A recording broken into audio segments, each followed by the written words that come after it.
In a land not so different from ours, a land where animals talk and live harmoniously, there was a squirrel named Sammy. Now, Sammy wasn't your average squirrel. He was a little on the clumsy side.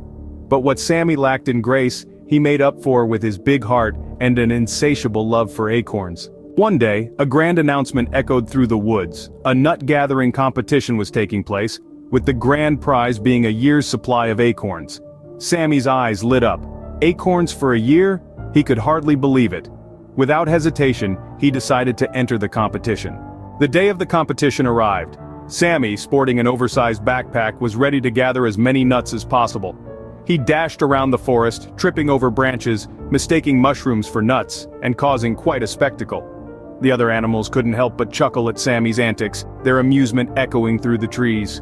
Just when it seemed like Sammy might not collect a single nut, his clumsiness led him to a hidden grove.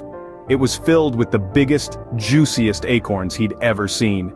His backpack quickly filled to the brim, and Sammy hurried back to the finish line. To the astonishment of all, Sammy won the competition. The forest erupted in cheers, not for Sammy's victory, but for the laughter and joy he brought to their day. Sammy, the clumsy squirrel, had won not just a year's supply of acorns, but also the hearts of the animals. From that day forward, Sammy was known as the forest's official nutty ambassador. His clumsy adventures continued to bring smiles to the faces of all who lived in the forest. In the end, the tale of Sammy the squirrel teaches us a valuable lesson. It's not always about being the best or the fastest, but about bringing laughter and happiness to those around us.